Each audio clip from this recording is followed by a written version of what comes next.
What is going on, guys? We are back playing some more Surviving with Create. And today, guys, we are going to be maximizing the output of our ore processing setup that we started working on in episode 5, where we set up some redstone behind the crushing wheels so that they turn on and off, depending on if we actually have things that need to be crushed or not. And then the crushed ore is going to fall right down here, and we have some lava being blown across it with an encased fan, and that is going to cook down the crushed ore. And then we've got a filtered funnel over here, which is preventing any of the crushed ore that's being blown towards it from being picked up until it's been cooked down into the ingots. And also it allows the cobblestone that's being cooked down into regular stone to go in there too. Then we've got the chest right here where all the ingots are going to collect, and we have a transposer, which is taking all the stone and putting it into a chest over here. So nothing too crazy, but this is actually netting us, if you do out the math, 1.6 times ore multiplication. Now, unlike a lot of other ore processing setups that different mods offer, this is not guaranteed. So once you average down enough, you put enough ore in here, theoretically you will reach roughly 1.6 times ore processing, but it's not guaranteed. So do not think that with this current setup, you're going to come in here with 1 stack of iron ore and receive 1.6 stacks of iron ingots. Just sort of warning you, and that applies to the upgrade that we are going to put on it today, because I don't want you guys to go mining and think you have enough for what you're going to build and then realize that there is a high likelihood that you actually do not receive that much, because it is just percentage based and based off the percent chance, and the actual number you get out, it's roughly going to be something like that. But all things considered, it's roughly 1.6 times ore multiplication, which is kind of mediocre considering a lot of different mods offer full 2 times ore processing very early on in them. Some can even go up to 5 times if you're looking at things like Mechanism, which of course requires way more investment, but it allows you to get a lot more out. And along with that, those also guarantee it. So you're not going in with a percent chance that you're going to get it, you're actually going in with a 100% chance. But there is something we can do to actually make this setup a little bit better, and it will get us up to 2.2 repeating times ore processing. So we do cross over the 2 times mark, but again, I will just say this, it is not guaranteed to get you 2.2. It's going to roughly get you 2.2 if you put in enough ore. You'll probably average down to 2.2 over a very significant period of time. So the changes that we need to make are actually very simple, and the reason we're starting in here is because I'm not going to go tell you to watch episode 5, since we're actually going to be adjusting a lot of what we set up in that episode. We're going to go over what we're tearing down today and then resetting up, but I wanted to give you a look at this setup before we do that. But the things that we need to get rid of pretty much are the lava over here, the encased fan setup, and then we're going to scrap these chests, and then we're going to go look at what we actually need to make this so you guys can get a general idea of everything for this setup if you're coming in totally fresh. And those of you that set stuff up in episode 5, you'll know how to alter this. So we're going to come back here, we grab out the lava just to make sure we don't get cooked. And then we're going to grab out the encased fans back here and the different gearboxes and the magma block. So then we're also going to collect the chests over here, the transposer, and this chest along with this filtered funnel. Okay guys, so now that we've torn down everything from episode 5 that we are not going to need for today, I've put all the things that we are going to need if you are going to be starting out fresh in this chest right here, along with all the new things that we're going to be using. And so we're going to go over those, and then we're going to throw them together and get our nice maximized ore processing setup going. So the first thing that we are going to need is going to be a mechanical press and a basin. If you don't know, basins go below the mechanical press, and while the mechanical press can function by just smashing stuff on the ground below it, by putting the basin below it, it's going to function the same, but you can put items in the basin and then they will sit there, so we don't need to worry about the risk of them despawning. Now we also are going to have the encased fan and magma block setup that I love so much for providing the rotational power to the mechanical press. Along with that, we also have the 4 different types of nuggets we're going to be working with today to put in the filter, just to make sure that the crushed ore is not picked up until it's actually been converted into the specific nuggets that we want. Along with that, we've got all the old stuff that we had, which is going to be the 2 encased fans, 1 for generating rotational power for the other one, and those are going to be blowing the water across the crushed ore. Then we also have the funnel, the filter, and the transposer that we're going to be using to put items in to the basin and pull them out once things are finished and put them in the chest. So there's really not that much that we actually need, not expensive at all, and a lot of this stuff, if you already had the setup from episode 5, is from that. So we can grab out this stuff, head back over here, and start repairing what we just destroyed downstairs. So the first thing that we want to get set up is going to be what we tore down over here. And that's going to be the washing setup. And so to do that, the magma block is going to go down right over here where it was before. But I guess first, actually, we should set up, we want the water itself to be right here, which means that we want the encased fan that's going to be doing the blowing of the water to be right here. And so the reason that we need the magma block itself to be down here is because if you do not know, encased fans can go two different directions based on the way the rotational force is being put into them. And so you want to make sure that it is blowing the items away. It is blowing the water across them this way to the left instead of sucking things in. That has its own merit for different setups, but for this one, we need to be blowing the water across instead of pulling the items towards it. So for this case, we needed to change the direction of the rotation, which is why it needs to go down here with the encased fan going on top of it, like so. And then we obviously need to have a lever, which is why we have the opening right here. And then we are going to throw down two different gearboxes in here just to change the direction of the rotation. And you can see now that the encased fan is blowing to the left exactly like we want it. So now we can fill in a little bit back here. And we are going to have to put back down the smooth stone slabs. So we'll put the water down, I guess once we have these in here.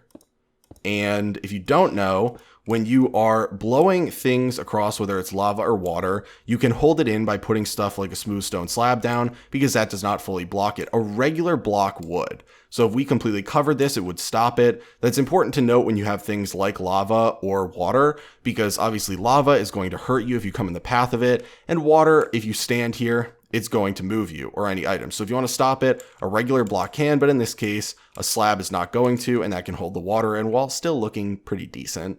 So the items are going to drop here. They're going to get washed right over here in this corner. We can just throw the basin down. Now, the nice thing is that if we take this funnel right here, and we will have to change this filter a little bit, but if we throw the funnel down, items will be able to be pushed right into this basin. So we don't need a chest to sit here. And because we really don't care now about the cobblestone coming down, it was fine when it was smooth stone to collect, but it's just going to stay cobblestone. And I actually am going to be making a setup for generating cobble and using it later. We really don't care. So that can sit on the ground, that can despawn, doesn't matter to me. But we want to make sure that the filter is set up for the nuggets. So we're going to get all the ingots out of there, and we are going to put the nuggets, whoops, clicked over it. We're going to put the nuggets in here. So we'll slap this down right there as the filter. And now any crushed ore that's going to come down is going to get blown directly against this, but it's not going to be able to go into the basin until it's been washed and turned into however many nuggets we get, which will then go directly in here into the basin. So now that we have the basin set up, we actually need to set up the mechanical press to be used with it. And so that's going to go right above it. We are going to need to move this torch. But if we right click there, you can see we got our mechanical press, and we are going to have to come over here just to set up the encased fan on this end because of course we do need rotational power to actually make the mechanical press function. So we're going to put down another encased fan and another magma block. I know you guys are probably getting pretty tired of me using this, but we do have the option, actually, if we wanted to, of putting it right here. I'm trying to think if we want to put it right here and then just throw a gearbox there. That might look cool. Why not? So we'll throw that there, and we should be able to just put this gearbox down right here. Huh?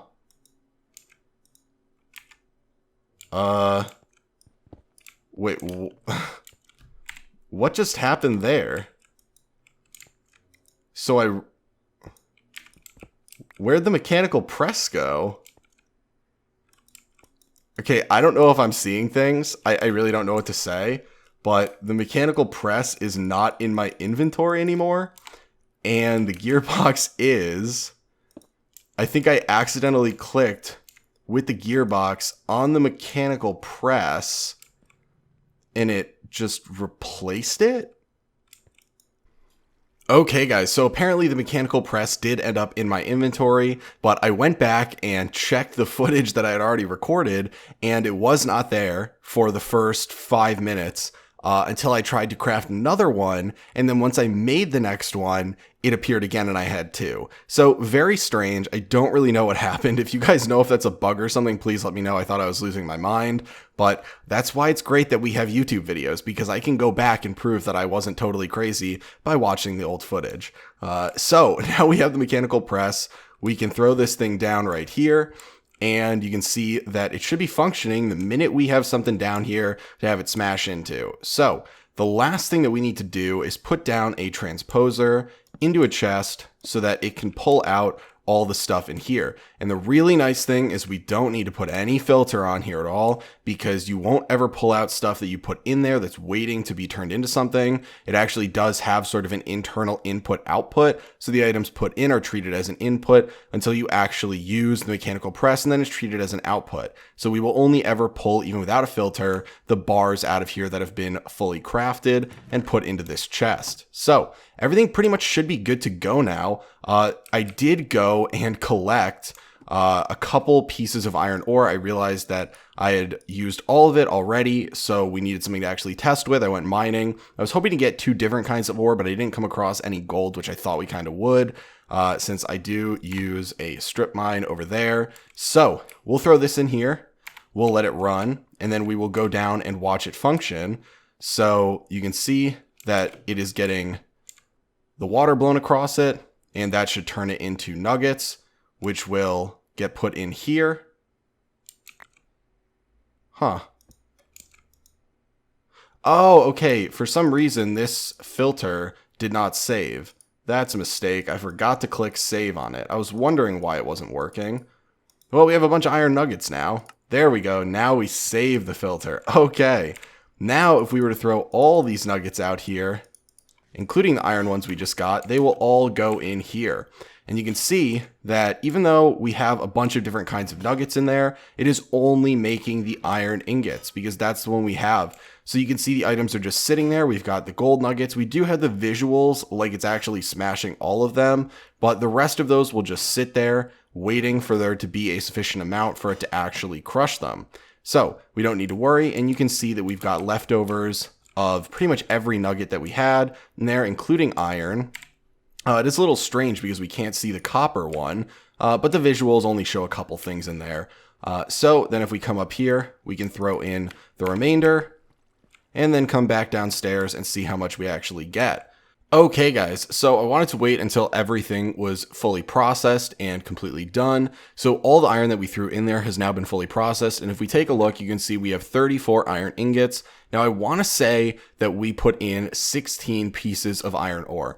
Can't remember, apparently I have short-term memory loss, but I want to say that, so it actually does come out to about a little bit over 2 times, even when we only put in that little amount of iron ore. Now, if we put in more, like I said, we would get a lot closer to the 2.2, but not too bad, all things considered. Really, my main goal was just to get an ore processing that goes over 2 times, or at least is 2 times, because anything below that, and you're pretty much below the ore processing that is offered by every other mod that has it. So with this pretty simple setup, you're able to at least match a lot of the other mods, and it looks really cool. So that's going to be it for today, guys. Hopefully you enjoyed today's episode. Hopefully you'll be able to put some of the increased yield from your ores to good use. Let me know if you make anything cool with it in the comments, and I will talk to you guys later. Standing in a glass bowl at the end of a black hole, cold, lost and upside down. Faces swirling past me, all my memories rolling back.